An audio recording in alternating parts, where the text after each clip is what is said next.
Today, we're going to be making some rustic fall decor. I tried a couple of things for the first time, so let's learn this together. I wanted to put my spin on these busted canvases going around. So first thing I did was paint my canvas black, and I am using an 11 by 14 canvas. I flipped it over to glue cardstock to the back. To do this, I laid the scrapbook paper inside and made creases where it needed to be cut, and then cut them to fit. No need to be perfect because you won't see that it's not. Then I applied Mod Podge to the whole area where I was placing the scrapbook paper. I let it dry a little, not much, just enough that it was more tacky than wet. I laid the paper over the Mod Podge and used a squeegee to smooth it out. You can use your hands or one of those grocery store discount cards or something like that. You're going to want to make sure that the printed side, which is the right side, is facing up. This is an extra step that I did to smooth it out. I laid down a sheet of tissue paper and ironed over it with my heat sealing iron.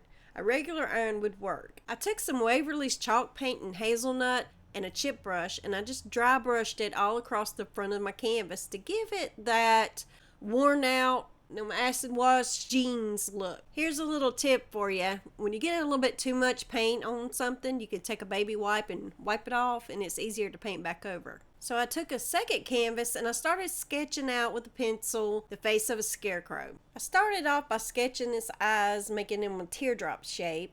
Then I went on to the nose and gave it a triangle shape. And then the mouth I made real squiggly, giving it a little bit of stitching, or a lot of bit of stitching. I used a detail brush to outline the eyes with black acrylic paint, not that fast drying stuff. Then I went in with a little bit bigger brush and filled it in. Then I moved on to outlining his nose and his mouth, and then doing the stitching. And I just did that by painting a few little straight lines and a few little X's. I may have did a little bit too much on the stitching. I guess that could be up for debate. I don't know. It's fine. It's fine. It's fine. Off camera, I went back over the outline of the nose. And while it was still wet, I went ahead and started filling in the orange just around the edges. And what that does is cause the orange to kind of mix with the black, giving it more of a shaded look, which is what I was going for. Then I cleaned my brush and filled in the rest. Once that was dry, I took my detail brush and painted on some more stitching. I took the end of my paintbrush, the handle end, and dipped it in some white acrylic paint and then just tapped little dots in the eyes. For the cheeks, I used Apple Barrel's Diva Pink in a round brush, and I dipped it in the paint and wiped it off on the towel and just started tapping it,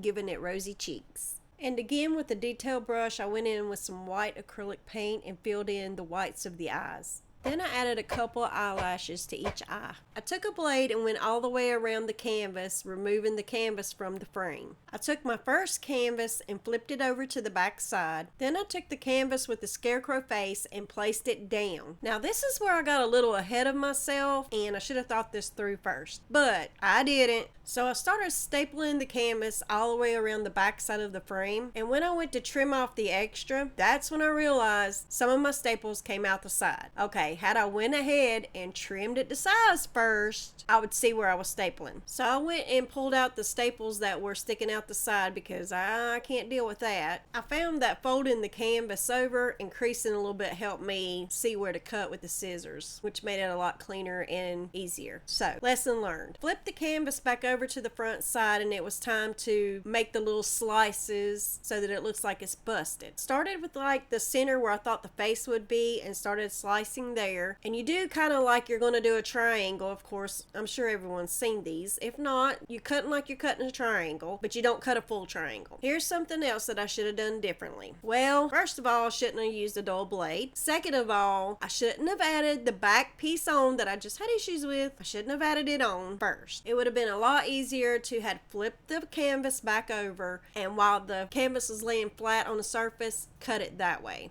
Once I got enough cut open to where I could use my scissors, I found that was a lot easier to do this. And every little piece that was kind of frayed away, I just cut it with the scissors, which cleaned it up. Once I got all my slices cut, I started rolling the little pointed edges back, and if I felt I needed to cut further back, then I did. Make sure my face was showing. Well, not my face, the scarecrow's face. I got this pack of raffia from Hobby Lobby, and I decided I was going to give this scarecrow some hair. It had bends from being rolled up in the pack, so I'm using that as my guideline as to how long I want the hair to be. So I took one string of the raffia and tied it around where the bend is. I kept it folded and used my scissors to even it up with the other side. I stuck the raffia between the two canvases and added hot glue to keep it in place. To keep these busted out pieces in place, I added a little bit of hot glue to each one of them to hold them down. Now I wanted to rotate between two ways. One way, I hot glued the tip and rolled it under. The next way, I hot glued the tip to the back side and held it down so it had more like a wave. I decided to let one on each side just kind of float out there. Then the three below the face, I just did those also in the wave because that's where I was going to add the bow. Using 3 different ribbons, I cut strips and I dovetailed them. I decided to go with 3 of each color. Then I started laying them out in an X pattern, rotating between the colors until I got all of my layers. Then I took a brown pipe cleaner and just started wrapping it around the center, connected all together. Then I used some hot glue to glue it to the canvas. I attached it to the back of a wooden frame by adding hot glue to the corners. That way I could easily remove it without doing any damage. I had 2 leaf wood cutouts that I wasn't sure what to do with them till now. I gave them a coat of early American stain and then wiped it off. And I'm not worried about that hole because it's not going to be seen. You'll see. I've had these wood pieces that I've used for stems for my pumpkins and other projects. I decided to cut wood slices out of them. One way to do this is to hold them with some channel locks and then use a saw and saw the slices.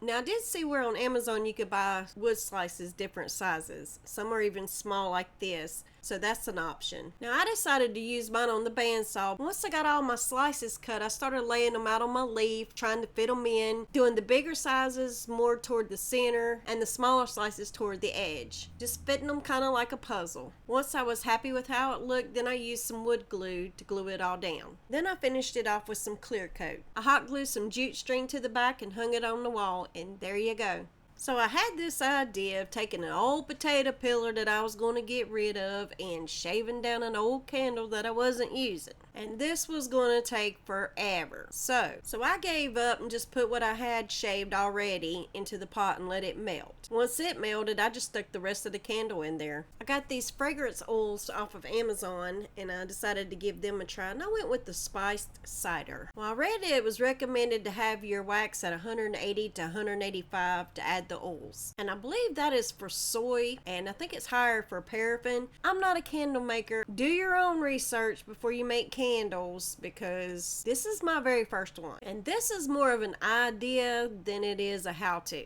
And the idea is to make a candle out of a cast iron frying pan that my husband got because he had watched a video on how if you sand it down, it makes it easier to cook eggs or whatever.